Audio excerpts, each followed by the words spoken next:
Today we are going to speak on Yonivapath and Ashtanga Ayurved.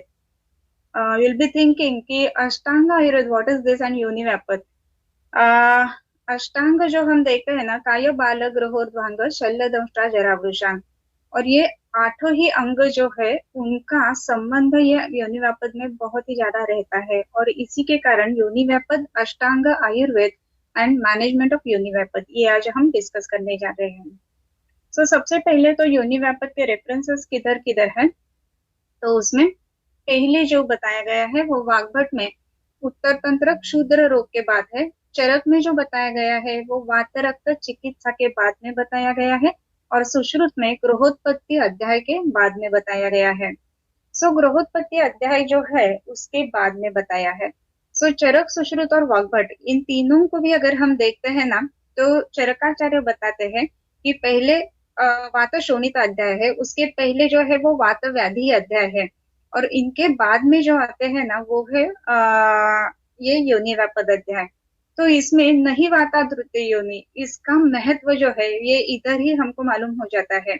क्यों हो जाता है? क्योंकि आयुर्वेद में जो जो कुछ भी अध्याय बताए गए हैं उनको क्रम महात्म्य बहुत ही अच्छा है। ये क्रम महात्म्य के हिसाब से अगर हम देखेंगे तो ये क्रम जो है वो वात व्याधि और उसके बाद में योनिव्यापद ऐसे बताया गया है। वात व्याधि को नजर में रखते हुए हमको ये योनिव्यापद जो है वो देखना है। दूसरी बात जो है वो वाग्भट आचार्य जो बताते हैं वो उत्तर तंत्र में क्षुद्र रोग के बाद में ये बताते हैं। ये क्षुद्र रोग में बाद में जो बताते हैं ना, उसमें बाकी के सब होने के बाद रसायन और वाजीकरण, इसके पहले ये योनिव्यापद का वर्णन है।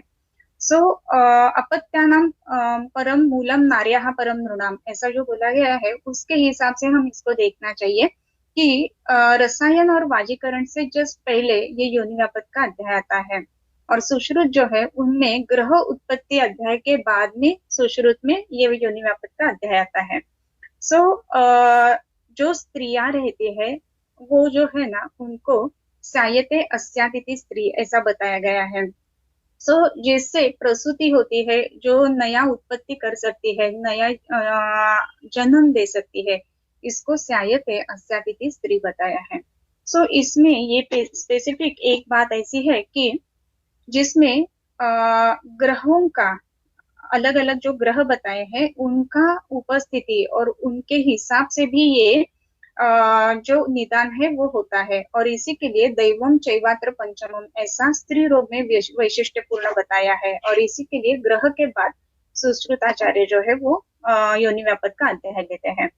उसके बाद में चरक और सुश्रुत, इनमें अगर हम देखेंगे तो जो स्टार्टिंग ऑफ द अध्याय बताया है उसमें अपत्यानाम मूलम नार्याः परम नृणाम तद विघातो गदैश्चास्याम क्रियते योनिमाश्रितैः। स्त्रियां जो है ना उनकी व्याख्या अगर हम देखते हैं तो उसमें स्यायते अस्यातिथि स्त्री ऐसे बताया गया है।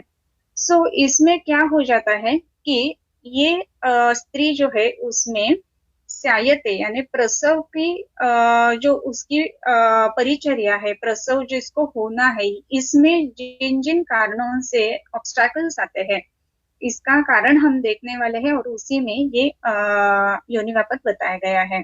और वाग्भट में डायरेक्टली पहले जो है वो उपदंश व्याधि बताए हैं जिसमें कि गुह्य रोग है, और गुह्य रोग के बाद में योनिव्यापद ऐसे बताए गए हैं। अलग अलग कारण और अलग अलग एरा में हम देखते हैं कि चरकाचार्य और वाग्भटाचार्य स्टार्टिंग ऑफ द अध्याय जो है ना वो अलग अलग तरीके से करते हैं। इसमें और भी बाद में हम अभी देखेंगे, तो हेतु अगर हमको योनिव्यापद देखने हैं तो उसमें मिथ्याचारेण तास्त्रीणाम प्रदुष्टेनार्थवेन च जायन्ते बीज दोषाच्च दैवाच्च शृणुतः पृथक् ऐसे बताया गया है। मिथ्याचारेण तास्त्रीणाम, मिथ्याचार से, फिर उसमें क्या है प्रदुष्टेन आर्तवेन च, ये तो श्लोक जो है ना वो सभी को मालूम होता है, हर एक का बाय हार्ट भी होता है, लेकिन उसका अर्थ, मीनिंग और उसको प्रोबेबिलिटी यानी कौन कौन से कारण से ये योनिव्यापद होते हैं वो हमको देखना है। मिथ्याचार, मिथ्याचारेण तास्त्रीणाम प्रदुष्टेनार्थवेन च जायन्ते बीज दोषाच्च दैवाच्च शृणुतः पृथक् ऐसे बताया गया है। इसमें मिथ्याचार कौन सा है, क्या है, ये अगर हम देखेंगे ना तो पहले तो बात है कि मिथ्याचार जिसको हम बोलेंगे उसमें पहली बात ऐसी है कि हमको ऐसा लगता है कि ड्यूरिंग कांटेक्ट जो जो कुछ भी गलत बातें हो जाती है उसको मिथ्याचार बोलेंगे, लेकिन ऐसी बात नहीं होती है। सो ये मिथ्याचार कौन सा है? तो दिनचर्या, ऋतुचर्या और रजस वाला परिचर्या, ये तीनों जो है ना इसके बारे में ये मिथ्याचार आया है। सो अगर दिनचर्या फॉलो नहीं होती है, तो क्या हो जाता है? तो योनि व्यापक होने की आशंका रहती है, ये भी बात इसमें है। सो मिथ्याचार और इसका दिनचर्या का क्या संबंध है? तो जल्दी उठना चाहिए, क्यों उठना चाहिए? तो उसमें क्या हो जाता है कि वातों का, वेगों का प्रवर्तन हो जाता है। ये वेगों का जब ये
कि मिथ्याचारेण ता स्त्रीणां प्रदुष्टेनार्तवेन च जायन्ते बीजदोषाच्च दैवाच्च शृणुतः पृथक्। ये जो मिथ्याचार हम जिसको बोलते हैं ना, उसमें स्पेसिफिकली मिथ्याचार में क्या क्या आता है? तो इसमें हमने ये देख लिया था कि दिनचर्या, ऋतुचर्या और रजस वाला परिचर्या, ये तीनों भी उतनी ही महत्वपूर्ण है।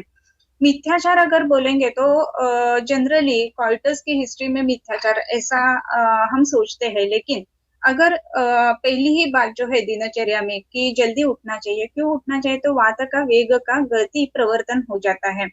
अगर जल्दी नहीं उठेंगे तो क्या हो जाएगा? वात की गति जो है वो प्राकृत नहीं रहेगी, और अपान का जो क्षेत्र है उसमें अगर मल प्रवृत्ति, मूत्र प्रवृत्ति सुबह जल्दी उठने के बाद जो नॉर्मली हो जाती है वो नहीं होगा, तो उसमें स्पेसिफिकली वात की गति विकृत होने से रजस वाला दुष्टि, रजो दुष्टि होने की आशंका रहती है, और उसी के कारण योनि व्यापक हो जाते हैं, नहीं वाताद्रुते योनि। उसके बाद में जो है ना वो एक एग्जाम्पल है। ऐसे ही पूरे जो दिनचर्या है ना उसको हम देखेंगे, तो बाद में जाके जब ये मैनेजमेंट देखनी है तभी हम उसको जो अलग अलग अभ्यंग वगैरह आया है वो उसमें देख लेने वाले हैं। दूसरी बात जो है वो है ऋतुचर्या। अगर हम ऋतुचर्या रेगुलरली फॉलो नहीं करते हैं तो क्या हो जाता है, शरीर की जो अग्नि रहती है उसके ऊपर उसका परिणाम हो जाता है। और अगर शरीर की अग्नि अच्छी नहीं रहेगी तो ये आर्तवम अग्नेयम ऐसा है। शरीर में जो आर्तव है वो अग्नेयत्व है।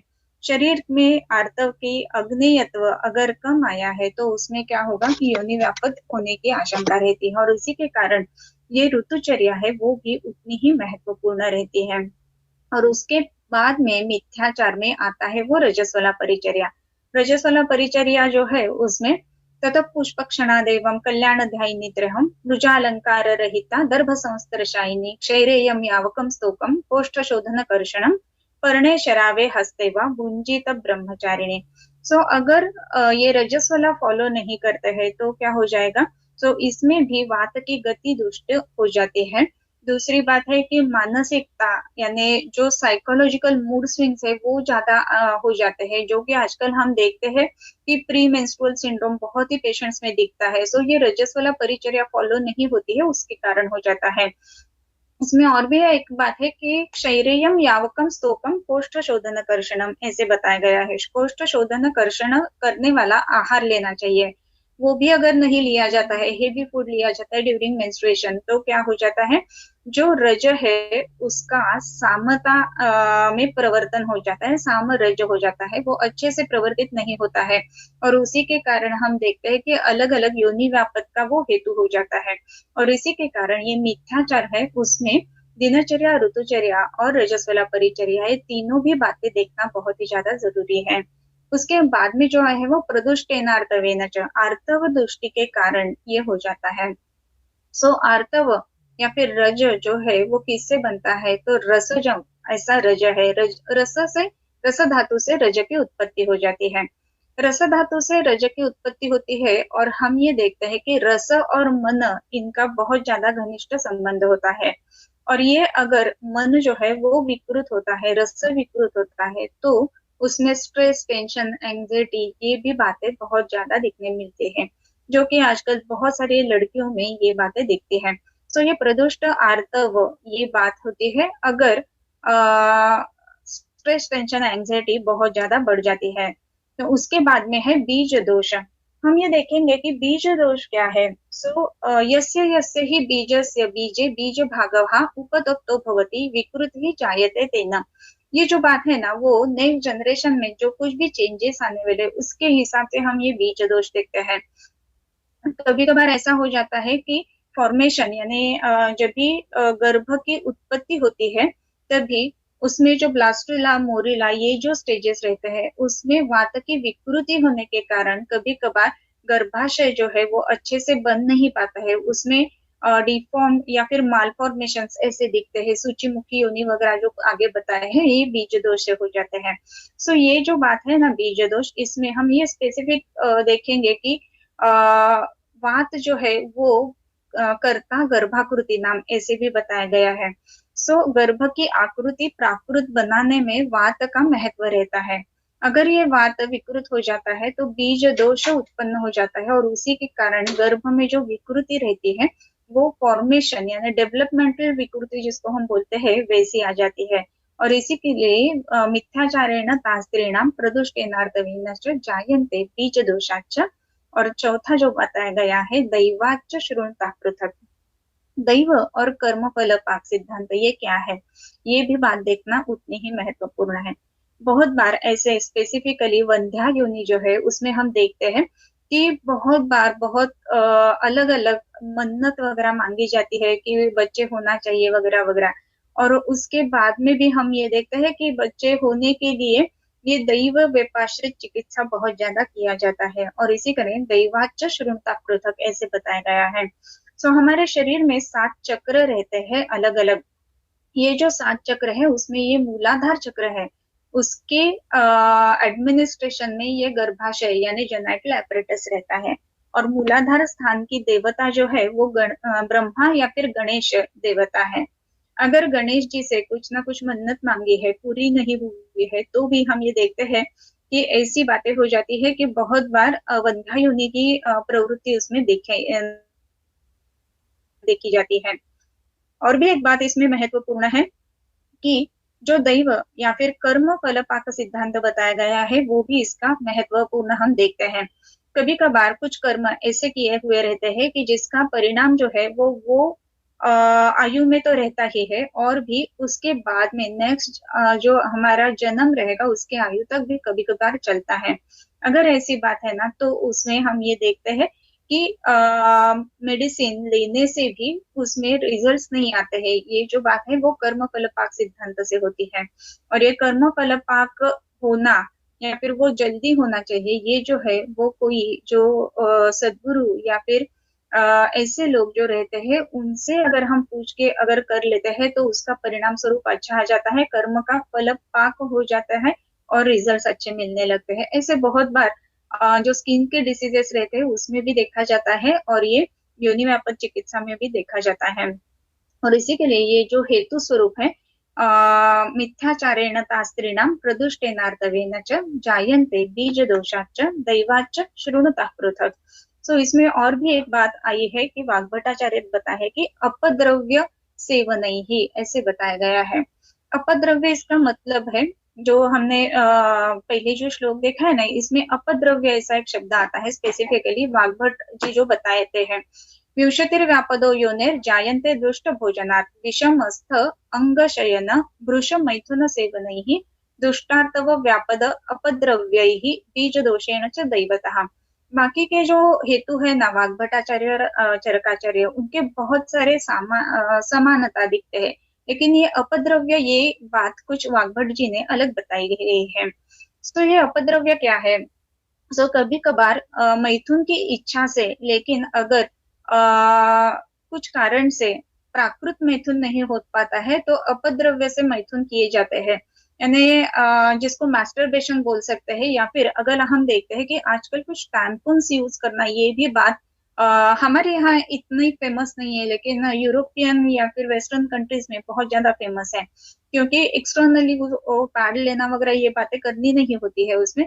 अगर टैम्पून्स रखते हैं ना, वो भी एक बात हम ये देखते हैं कि पहले 3 दिन है ना वो रजस वाला अवस्था में मैथुन कर्म नहीं करना चाहिए ऐसे बताया गया है।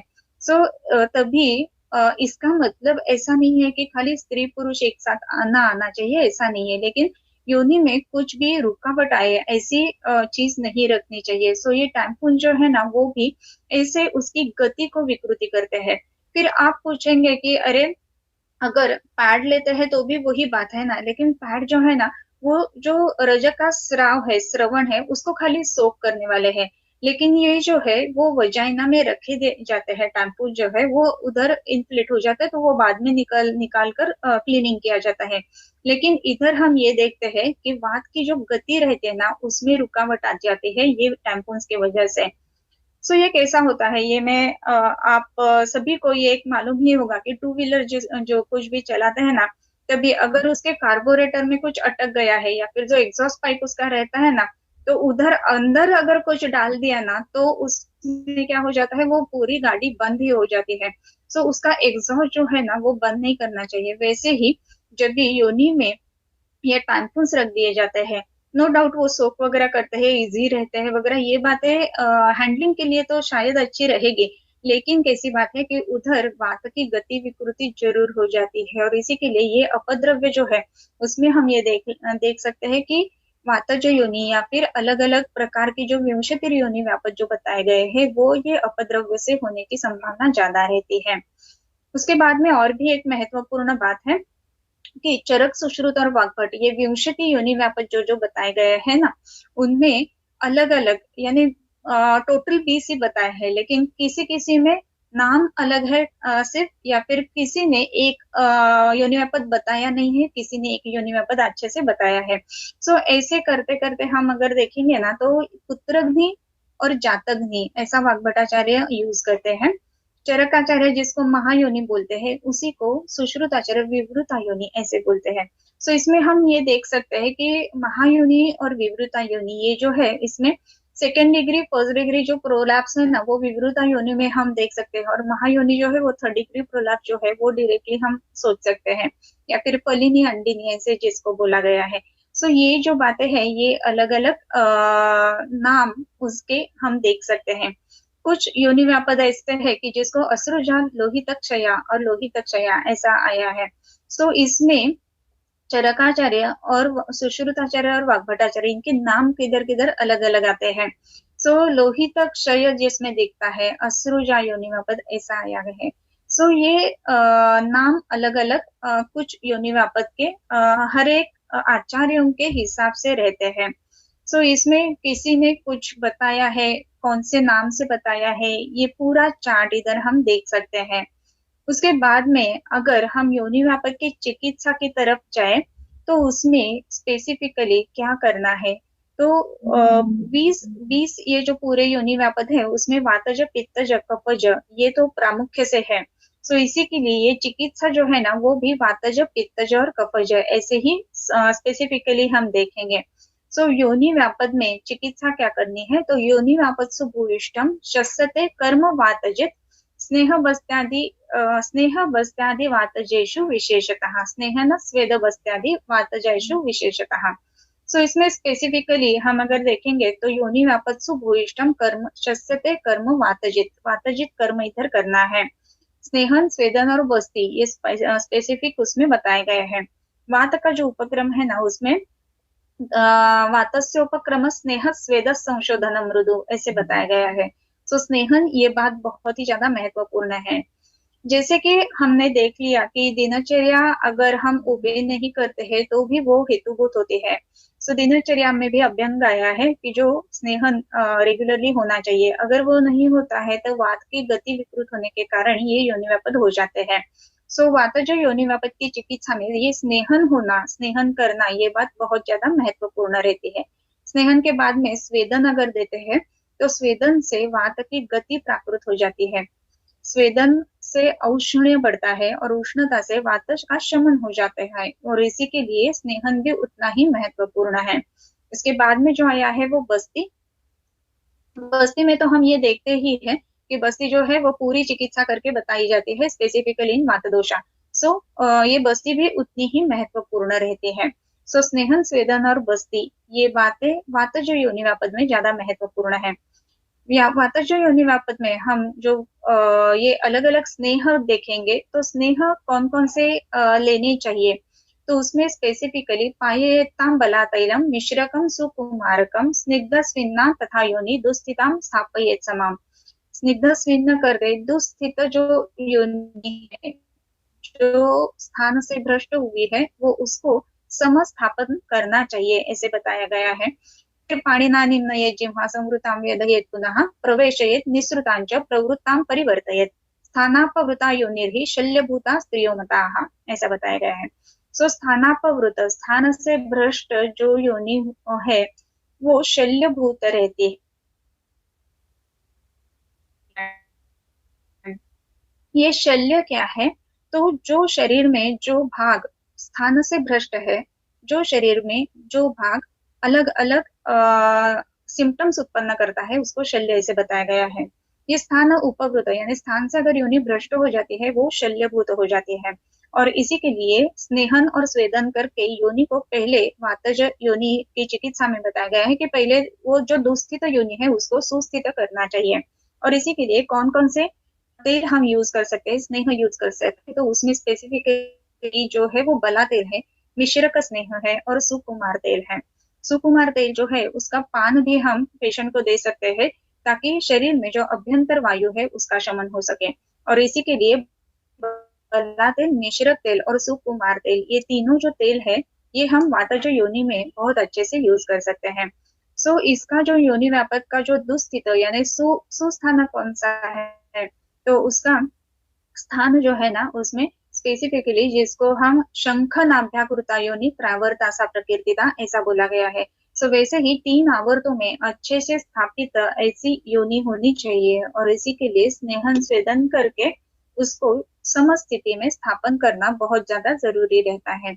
बहुत बार ऐसे देखा जाता है कि अगर फर्स्ट डिग्री सेकेंड डिग्री नीचे भी आया है, स्थान भ्रष्ट हुआ है या फिर जिसको हम बहुत ज्यादा एंटीवर्टेड है, बहुत ज्यादा रिट्रोवर्टेड है, ऐसे स्थिति में भी जो स्त्री है वो गर्भ धारण नहीं कर पाती है और इसी के लिए उसको स्थान भ्रष्ट जो है उसको स्थान में स्थापित करना बहुत ज्यादा महत्वपूर्ण बात रहती है। उसके बाद में जो योनि व्यापद में हम देखते हैं तो उसमें कर्मभिर वमनादेश मृदिर्भिर योजयेत स्थितम सर्वतः स विशुद्धाया शेषम कर्मम विधीयते बस्ती अभ्यंग परिषेक प्रलेप पिचु धारणम। ये अलग अलग चिकित्सा देनी चाहिए वातज योनि व्यापद में। ये वातज योनि व्यापद में या फिर कोई भी योनि व्यापद में जो थंब रूल जो बताया गया है ना ये योनि व्यापद चिकित्सा का, तो इसमें कोई भी अगर योनि व्यापद है तो उसमें पहले स्नेहन स्वेदन करना चाहिए, बस्ती करना चाहिए और उसके बाद में वमन बस्ती अभ्यंग परिसेचन दीप और पीछू ये बातें करनी चाहिए। सो इसमें हम ये देखते हैं कि कोई भी अगर योनि व्यापद है 20 योनि व्यापद है तो इसका जो थंब रूल या फिर एक सर्व समावेशक चिकित्सा जिसको हम बोलते हैं उसमें बस्ती अभ्यंग और परिषेक प्रलेप पीछू और धारण ऐसे बात है। सो वमन विरेचन करके गति प्राकृत करके बस्ती देके फिर है तो परिसेचन करना है। अलग अलग द्रव्यों का जो क्वाथ रहता है उसका अगर हम परिषेक करते हैं तो उसके परिषेक के कारण योनि के अलग अलग व्याधियां जो है वो अच्छे से कम हो सकती है। बहुत बार ऐसे देखा जाता है कि योनि जो है उसमें प्रावर्ता योनि में गर्भाशय में दाह या एंडोमेट्राइटिस जैसे पेशेंट्स हम बहुत सारे देखते हैं, एंडोमेट्रोटिक सिस्ट भी देखते हैं। तो ऐसे ऐसे केसेस है ना उसमें स्पेसिफिकली परिसेचन का बहुत ही ज्यादा इम्पोर्टेंस रहता है। जो गोदुग्ध रहता है उसमें गुड़ुची को सिद्ध करके गुड़ुची सिद्ध दूध जो है उसका परिसेचन करने से ये बहुत एंडोमेट्राइटिस जैसे पेशेंट है ना उसमें बहुत ज्यादा फायदा दिखता है। फिर ये लेप जो अलग अलग आए हैं इसका भी बहुत ज्यादा अच्छा परिणाम दिखता है। हम ये देखते हैं कि बहुत बार ऐसा हो जाता है कि ओव्यूलेशन नहीं होता है, तो ओव्यूलेशन नहीं होता है तो गर्भधारणा नहीं हो पाती है। सो ओव्यूलेशन अगर नहीं हो पाता है तो उसमें हम एक लेप यूज करते हैं जिसको सरशप लेप बोलते हैं। सो सरशप जो है वो डिहाइस होने वाले फ्रूट्स रहते हैं, वो लेप लगाने से 3 दिन में ही हम ये देखते हैं कि अगर ल्यूटियल फेज में बहुत अच्छे से फॉर्म हो रहे फॉलिकल्स लेकिन रप्चर नहीं होते हैं तो ये रप्चर होने के लिए इनका लेप बहुत ज्यादा महत्वपूर्ण रहता है। वैसे ही ये अलग अलग जो पीचू है वो भी अलग अलग पेशेंट्स में बहुत ज्यादा काम आते हैं। सो पीचू का उपयोग करना ये केसेस में बहुत ज्यादा महत्वपूर्ण रहता है। अगर बहुत ज्यादा व्हाइट डिस्चार्ज है तो धातक आदि तेल का पीचू इसमें काम अच्छे से करता है। अगर उसमें कभी कभार हम ये देखते हैं कि व्हाइटिश डिस्चार्ज है और पिच्छिल स्राव है, ऐसा अगर है तो जात्यादि तेल का पीचू उसमें यूज करते हैं। कभी कभार ऐसा देखा जाता है कि इंटरमिटेंट ब्लीडिंग रहता है तो उसमें शाल्मली का जो पुष्प रहता है उसका घी अगर हम सिद्ध करते हैं तो उसका पीचू जो है वो उसका परिणाम अच्छा दिखाता है। सो ये अलग अलग पीचू जो है वो अलग अलग हमारे जो योनिवापत के सिम्टम्स है उसके हिसाब से हम यूज कर सकते हैं। उसके बाद में वाता जो योनिवापत की स्पेसिफिक जो चिकित्सा बता रहते हैं, सो इसमें काश्मीरी आदि घृत बताया गया है। सो ये काश्मीरी त्रिफला द्राक्षा कासमर्द निषाद्वयैः गुडुचि सैर्यकाभिरु शुकनासा पुनर्नवैः परुषकैश्च विपचेत् प्रस्थम अक्षसमैर्घृतात् योनिवातविकारघ्नं तत्पीतम गर्भदम परम। ये जो स्पेसिफिकली शब्द आया है गर्भदम परम, ये बात बहुत महत्वपूर्ण है। योनि वात विकारघ्नम ये भी बात बताई गई है वात जो योनि वात के हिसाब से। सो काश्मीरी त्रिफला द्राक्षा कासमर्द निषाद्वय यानी हरिद्रा दारू हरिद्रा गुडुचि सरियक इसका मतलब है सहचर अभिरु विदारी शुकनासा पुनर्नवा परुषक, इनका सबका अगर हम घृत सिद्ध कर लेते हैं तो क्या हो जाता है वो वात विकारघ्नम तत्पीतम गर्भदम परम, ऐसा काश्मीरी आदि घृत का फलश्रुति बताते हैं। सो वात योनि वात विकारघ्न और गर्भद ऐसा जो दो वर्ड्स है ना उसके हिसाब से जो पेशेंट्स रहते हैं कभी कभार उनमें स्मॉल यूट्रस ऐसे जो रिपोर्ट्स आते हैं या फिर साइज जो है उसका यूट्रस का अगर छोटा है ऐसा अगर है तो ये काश्मीरी आदि घृत जो है उसके अगर हम उत्तर बस्ती यूज करते हैं तो उसका परिणाम स्वरूप ये गर्भाशय जो है उसका अगर साइज छोटा है कम है तो उसमें जरूर काम आता है। खाली अगर इन्फेंटाइल यूट्रस है तो उसमें नहीं वो दिखता है कि गर्भ धारण कर सके, लेकिन थोड़ा सा छोटा है अगर गर्भाशय का आकार तो उसमें हम ये काश्मीरी आदि घृत बहुत अच्छे से यूज कर सकते हैं। और भी इसमें एक बात है कि कभी कभार ऐसा रहता है कि सेप्टेड यूट्रस रहता है, इसमें भी ये काश्मीरी आदि घृत हम अच्छे से यूज कर सकते हैं। जैसे कि मैंने पहले ही बताया कि कर्ता गर्भाकृति नाम ये वात का कार्य है। सो गर्भ की आकृति यानी जब भी वो जो स्त्री है वो गर्भ में थी, बच्ची जब भी छोटी थी, तभी अगर गर्भाशय के फॉर्मेशन में अगर उसमें सेप्टम वगैरह आया है तो उसमें ये काश्मीरी आदि घृत का अच्छा काम आता है। काश्मीरी त्रिफला द्राक्षा ऐसे बताया गया है।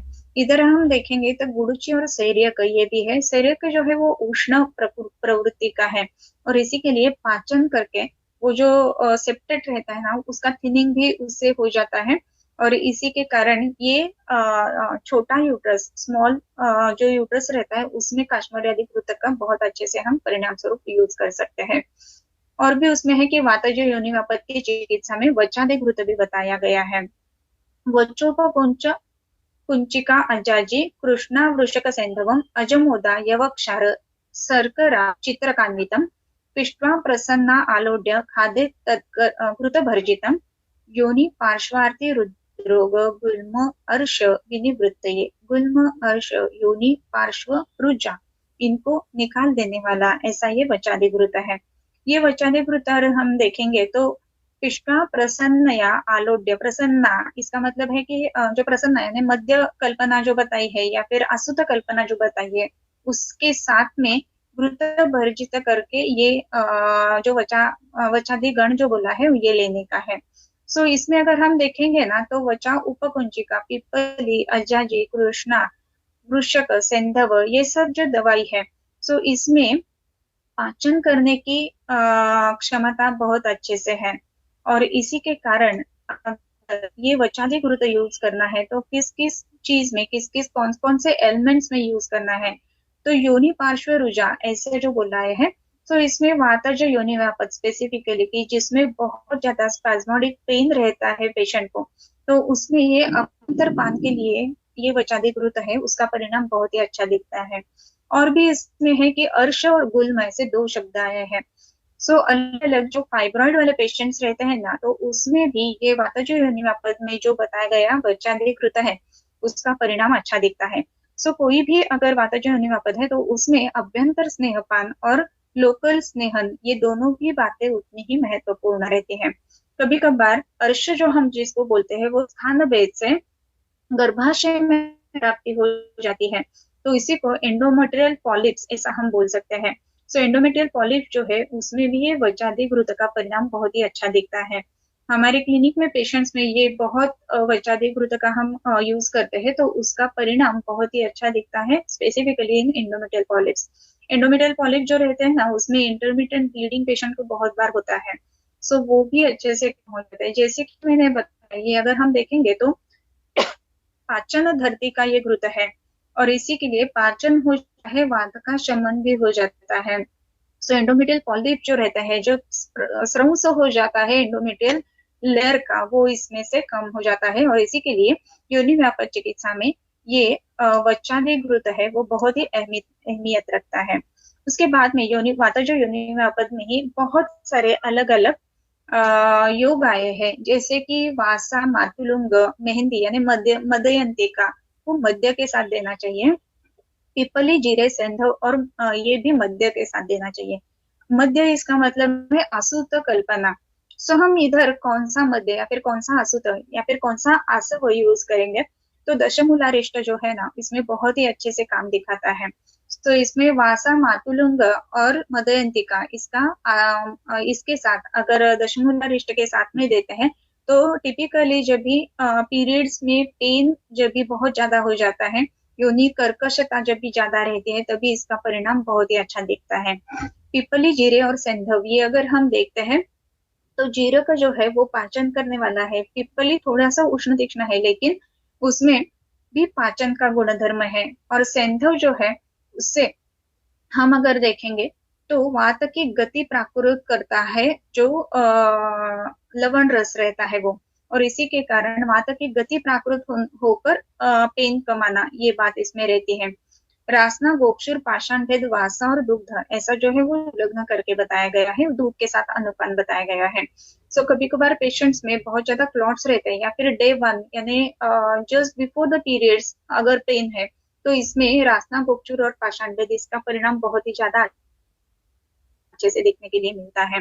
वैसे भी गुडुचि त्रिफला और दंती इसका योनि धावन बताया गया है। कभी कभार ऐसा है कि योनि में यानी वेजाइनल पेन रहता है पेशेंट को at the time of quarters, तो उसमें गुडुचि त्रिफला दंती इसका जो क्वाथ बताया है उसका परिणाम परिसेचन में यानी योनि धावन में बहुत अच्छे से दिखता है। कभी कभार इसमें पिछला स्राव है या फिर अलग अलग किस्म के स्राव, उसमें वो भी स्राव कम करने के लिए योनि शोधन करने के लिए ये योनि धावन हम यूज कर सकते हैं। वैसे ही तगर बृहति कोष्ठ और देवदार इनका योनि पिचू रखना है। तो कभी कभार ऐसा बताया गया है कि चूर्ण पोटली भी हम कर सकते हैं। तो वाता जो योनि में जब भी रहते हैं ना, स्त्रियां जो रहती है ना वो ऐसी होती है कि उनको कॉइटस जो है वो करने की इच्छा ही नहीं होती है।